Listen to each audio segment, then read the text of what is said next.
because the camera is on. Unless you are a trained. I know that you are a graduate. I don't know what graduation you are. Yeah. But how can we get training of these sort of things, sir? It's a great question, and I want to answer that. Please.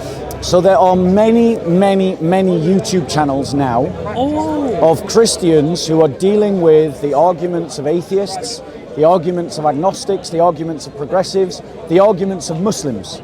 Sit like if you were listening to a lecture on those channels and take notes. There's loads of channels, loads of them.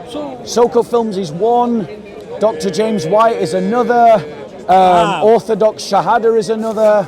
I'm trying to think of some off the top of my head. Apologetics. Sam Shamoon. Apologetics. J Apologetic. God Logic. Islam Critique. There's loads of Christians engaging with Islamic arguments. See, I got it what I want. Yes, David Wood, DCCI. I know. Okay, just listen to those videos, write down your notes, and then you'll learn. But the reason why Christians shouldn't come to this corner and debate with the Muslims is, unless they're trained, is because this isn't a form of entertainment. This is a battleground. Yes, I agree with you. And Christians are getting stumped because they're not trained in apologetics, and they're gambling their souls by coming here in an untrained fashion. And that's why I want to discourage Christians. If you come and you're not trained in apologetics, don't give cannon fodder to the Da'i channels, ignore them. If they put a camera on you, say, stop the conversation. So these are the and people. Bring them to the trained Christians who are debating the Muslims every week. So these are the people, when I listen to them. Yeah. Have you ever book any, or you have studied or watched that contradiction on the Quran? There's many contradictions in the Quran. Yeah, I have heard from you and I listened to you. But I would like to make a note so that I have found in a David Wood. Oh, very good. Yeah. Tons of. You could just listen to David Wood. You could listen to me. Well, like Islam contradicts science. It contradicts history. It contradicts geography. The Quran contradicts itself.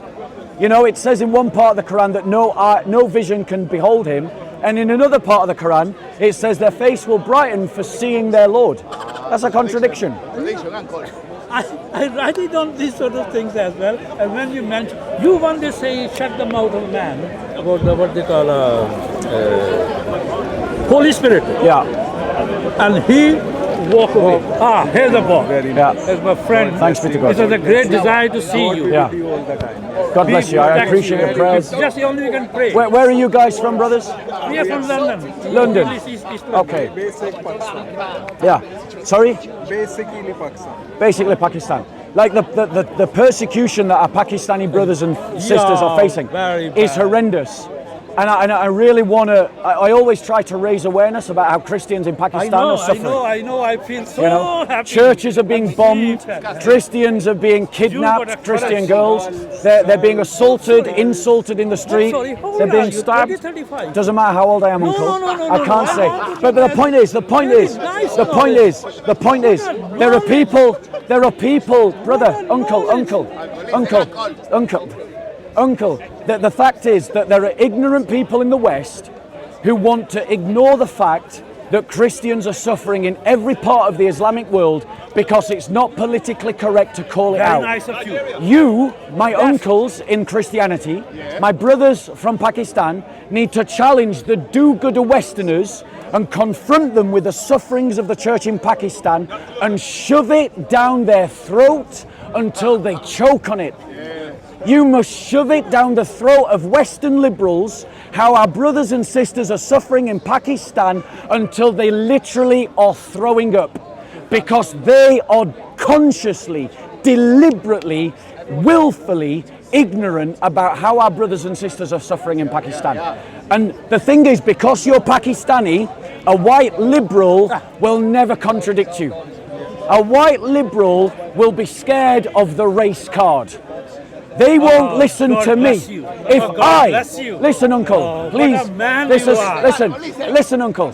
If I go to a liberal do-gooder and talk about the persecution that Christians in Pakistan are facing, they'll call me a racist. They will never say that to you, and they'll never say that to you. So make it your mission in the West make it your mission in the West to find liberal do-gooders in the West and shove the persecution of the church in Pakistan down their throats until they are sick to death. God wills it. And if they try to call you an Islamophobe, accuse them of racism and play the race card. God bless you. Peace be with you. We have got to fight the liberals. We got to stand up together. Evangelist. You say I'm evangelist, part-time evangelist. God bless you, Uncle. God bless you. Peace be with you. God bless you, Uncle. Thank you. Peace be with you. Christians from Pakistan who are living in the UK. Christians from Egypt who are living in the UK. Christians from Syria and Iran who are living in the UK. Christians from Algeria who are living in the UK. Find the progressive liberal apologists who are ignoring the suffering of the persecuted church and shove example after example after example down their throats until they are sick to the back teeth. Those liberal hypocrites lecture us about Islamophobia in the West whilst ignoring Christophobia across the entire Islamic world. Christians from Nigeria shove the genocide of the Christians down the throats of all the progressives that you know. Force them to deal with it. Force them to confront with it, because those liberal progressives are hypocrites who are justifying the persecution of Christians in the Islamic world because they're frightened of being accused of being racism. The reality is, you cannot hide behind the shield of racism when a question of justice is at stake. We Christians are called to stand up for justice. And that means it does not matter a jot if it will stir up religious tensions or if someone will accuse you of being a racist. You must speak up for persecuted Christians wherever they are in the world.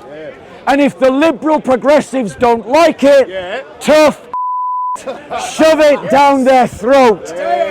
Shove it down their throat until they are sick of hearing it.